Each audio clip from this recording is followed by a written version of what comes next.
impossibilitados de regeneração, traduzindo, seres impossíveis de escolher a Deus, mas pela graça, seres escolhidos por Deus. Irmãos, a eleição tem bênção.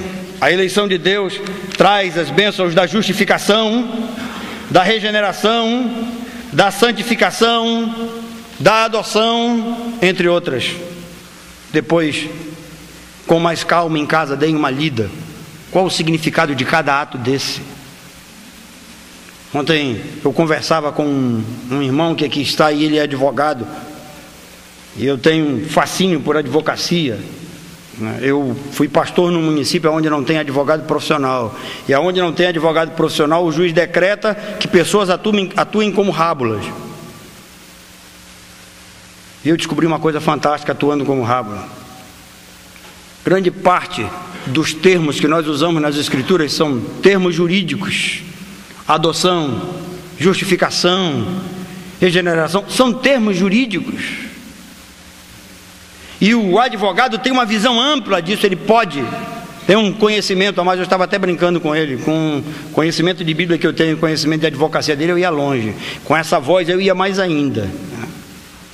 Agora, gostaria de concluir pensando com os irmãos o seguinte: por que a doutrina da eleição vem sido deixada de lado no decorrer dos anos? A princípio porque mexe com essa questão do homem, ela é impopular, ela não dá dinheiro. Alguém disse para mim assim: se você continuar assim, você vai morrer pobre, vai continuar pobre. Alguém disse para mim: você vai continuar andando de Fusca. Eu tenho um Fusca, né? Se os irmãos quiserem entender um pouco da graça, comprem um. Eu não tenho vergonha disso. De não dar dinheiro. Mas eu não estou atrás de dinheiro. Vocês sabem quanto eu estou gastando para estar aqui? Alguém chuta aí mais ou menos as cifras? Hã? Que é isso, irmão? Nada. Não estou gastando nada. E estou aqui. Tudo quanto eu tenho na vida hoje, eu recebi pela graça de Deus.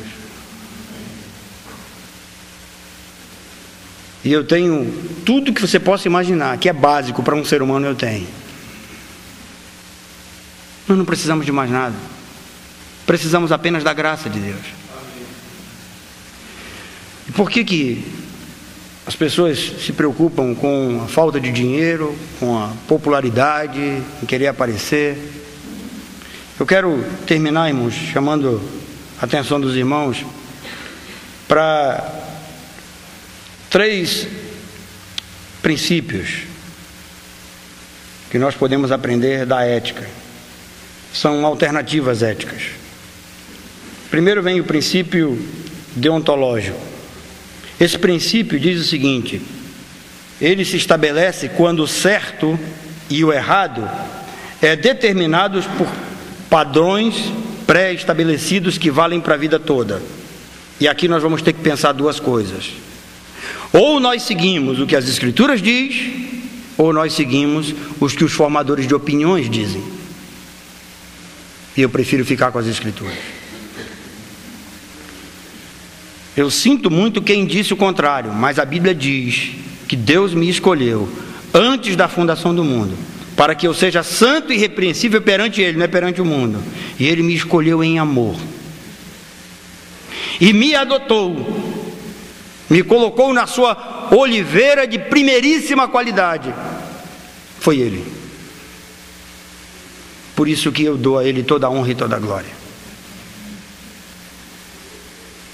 Se dependesse de mim, certamente eu jamais escolheria Deus. Sabem por quê? Nós, seres humanos, amamos mais as trevas do que a luz. Então, eu vou ficar com as Escrituras. Esse princípio da deontologia. Não me interessa o que os homens pensam, o que eles criticam, o que mexem com eles, mas a Escritura diz, está dito. segundo princípio é o princípio teleológico, que diz que quando o certo e o errado dependem de atitudes positivas dos seres humanos. E aí nós vamos ter que pensar duas coisas. Onde é que está o lado positivo de alguém que tem certeza absoluta da sua salvação, da sua eleição, que serve a Deus com humildade, que procura fazer um trabalho sério para Deus?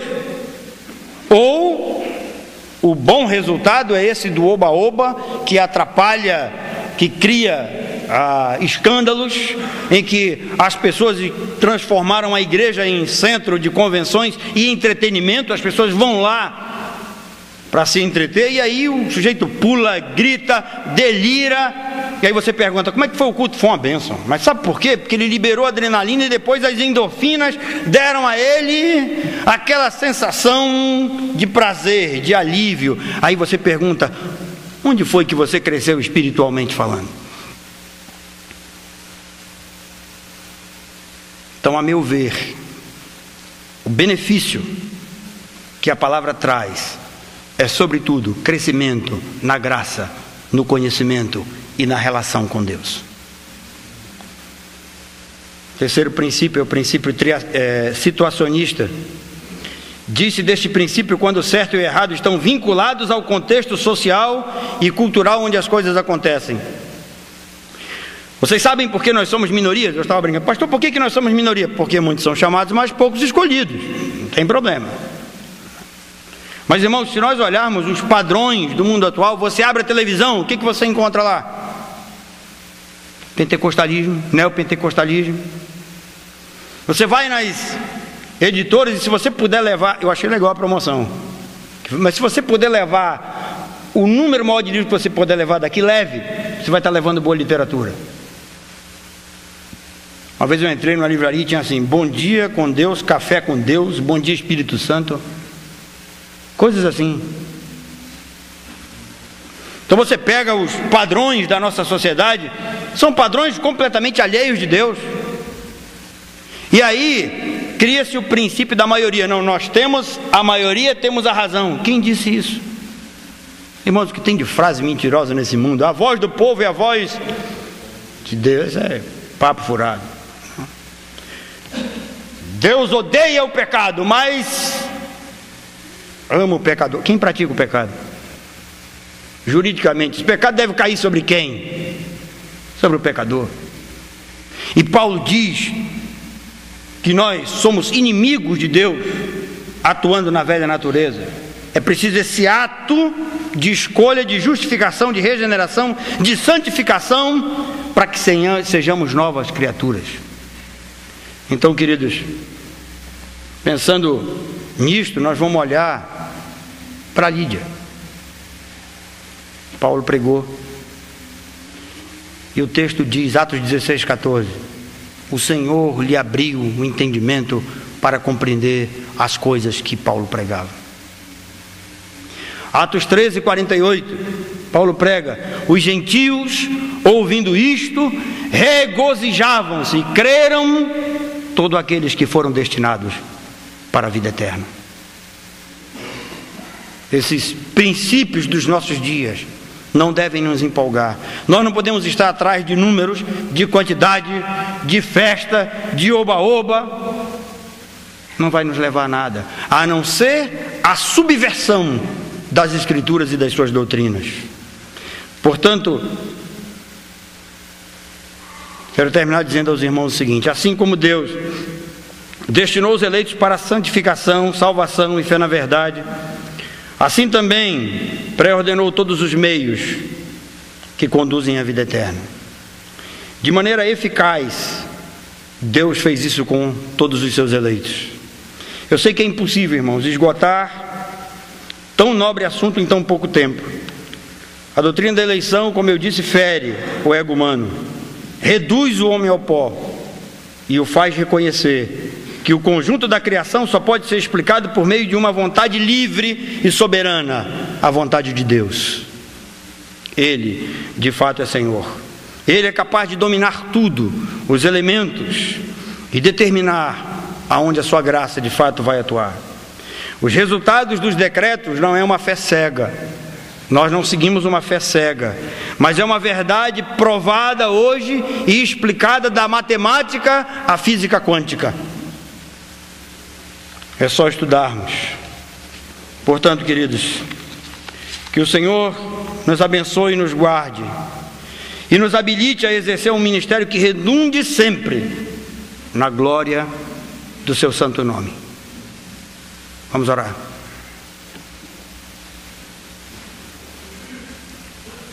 Senhor nosso Deus, nós em tudo dependemos do Senhor, e agora queremos rogar a Ti, que és o autor da vida e das Escrituras, e que por meio do Teu Espírito Tu nos desarme, Tu nos faças, Senhor, reconhecer a nossa posição de inferioridade e de incapacidade de compreender as Tuas grandezas, mas que Tu abras a nossa mente para compreendermos, ó Deus, o que as Escrituras diz e o que ela nos falou nessa manhã. Que saiamos, ó Deus, daqui cheios da Tua graça no sentido do conhecimento, e que assumamos o compromisso diante de Ti, Pai, de procurar conhecer mais sobre Ti. Desmiuçar a fundo as Escrituras e começar, Senhor, a ver que aqueles homens que estão lá na carta aos Hebreus, no capítulo 11, que são tidos como heróis da fé, eles foram escolhidos pelo Senhor, um a cada um. Há na vida de fato escorregões, tropeços, dificuldades, mas certamente o Teu verdadeiro povo jamais deixará de olhar para Ti como autor e consumador da fé. Faze isso em nosso meio. Obrigado pelas vidas, ó Deus, que organizaram este evento, aqueles que colaboraram, que contribuíram, e a oportunidade que Tu deste dos Teus filhos estarem aqui. Nós oramos agradecidos para todos sempre, em nome de Jesus. Amém. Muito obrigado, queridos.